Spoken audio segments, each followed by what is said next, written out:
America suffers from a false narrative about the Civil War, a repressed history of pseudoscientific discrimination, and a lack of understanding about how our history contributed to the Holocaust.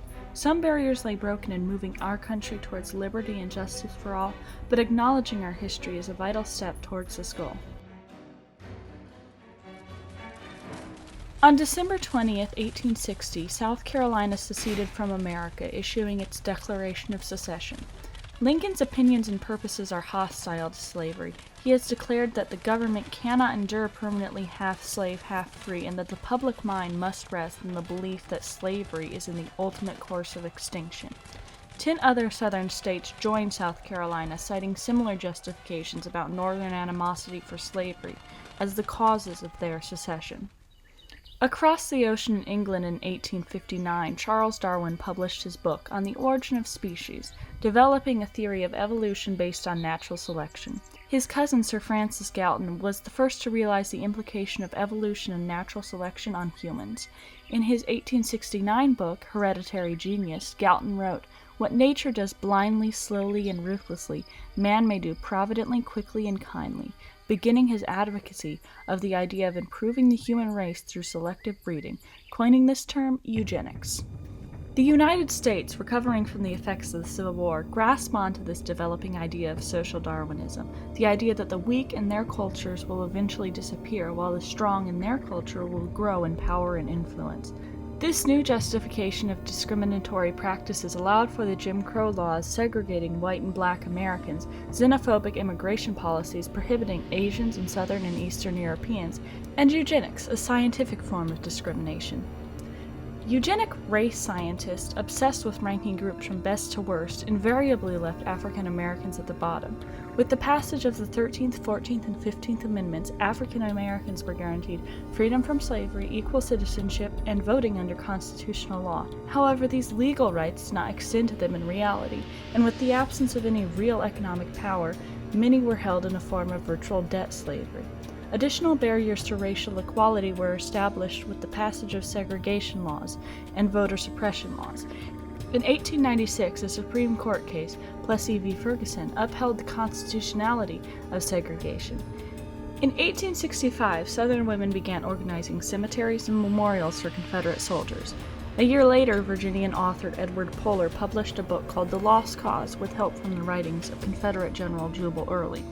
This budding idea denied justice to African Americans by building another barrier, denial of history. The Lost Cause established several points of pseudo-history. The Civil War wasn't actually about slavery, it was about states' rights. Slavery was actually good for African Americans, and Confederate soldiers like Robert E. Lee were heroic Christian men. After the death of Lee in 1870, a statue of him was erected in Richmond, Virginia. In 1894, a group called the United Daughters of the Confederacy was founded and raised money to put Confederate monuments all across the South and the country. Then they began a re-education campaign, policing textbooks and history books, teaching a new generation the ideas of the Lost Cause. In 1915, The Birth of a Nation, a silent film, came out telling the Civil War from the Confederates' point of view, showing a heroic cavalry, the KKK. A preacher in Georgia, William Simmons, watching the film's huge success, seized on its popularity to refound the new Ku Klux Klan. Meanwhile, eugenic ideals thrived during the first 3 decades of the 20th century. Indiana became the first American state to pass a law allowing for forcible sterilization of imbeciles and criminals in 1907. In 1924, in Charlottesville, Virginia, Carrie Buck, at age 17, was raped by her foster cousin and became pregnant with an illegitimate child. Carrie was accused of promiscuity and was admitted to the Virginia Colony for Epileptics and Feeble-Minded by her foster parents, where she gave birth to her daughter Vivian, who was taken from her. A petition was filed to have Carrie sterilized by the surgeon John H. Bell. Carrie argued that this would violate her 14th Amendment rights under the Equal Protection Clause. However, in a near unanimous decision in 1927, the Supreme Court ruled that the public welfare was more important than Buck's individual rights, and Carrie was forcibly sterilized. The Buck v. Bell decision legitimized eugenics for the country. People like Buck, deemed mentally deficient or promiscuous, were targeted for sterilization. People of color, immigrants, the poor, and prisoners were also targets. Conditions like poverty and criminality were treated as a disease that could be inherited. For some American eugenicists, the ideas went beyond just sterilization. D.H. Lawrence wrote, If I had my way, I would build a lethal chamber. With a military band playing softly, I'd go out in back streets and main streets and bring them all in, all the sick, the halt, and the maimed. I would lead them gently, and they would smile at me. American eugenics began to garner attention in European countries, many enacting sterilization laws, most significantly, Nazi Germany. The influence of American eugenics, but also American racial discrimination, reached the highest levels of the Nazi regime. Nazis saw clear parallels between the American Negro problem and the German Jewish problem. Both attempted to suppress the influence of Jews or African Americans on their governments. Simmons had also effectively revived an American version of a race-based fascist order in the KKK, and Hitler even praised an American eugenics book as his Bible. At the end of World War II, eugenics was named an act of genocide and a crime against humanity. At the Nuremberg trials, one Nazi tried defending himself by referring to the American eugenics law in the Buck v. Bell decision. Mengele, a notorious genetics scientist at Auschwitz, was found guilty of war crimes, but his mentor and colleague, Verschoor, escaped prosecution and re-established connections in California to restart the movement, renamed Human Genetics. The genocidal history of this movement was never acknowledged by the victorious Americans, and they refused to link themselves to the horrors of Nazism, allowing the next generation to underestimate America's enormous influence on the genocide in Nazi Germany. In the late 40s, the civil rights movement fought the American oppression of African Americans. In 1942, Skinner v. Oklahoma ruled that compulsory sterilization violated a person's 14th Amendment right to equal protection. However, it did not explicitly overturn Buck v. Bell, allowing for sterilization under closer scrutiny. In 1954, Brown v. Board of Education made it to the Supreme Court, overturning Plessy v. Ferguson and ending racial segregation in public schools. In 1964, Lyndon B. Johnson signed the Civil Rights Act, restoring 14th Amendment rights to African Americans, and with the passage of the Voting Rights Act, voting rights became much more accessible to African Americans. All units responding, 110 Calhoun State. Active shooter, multiple people down.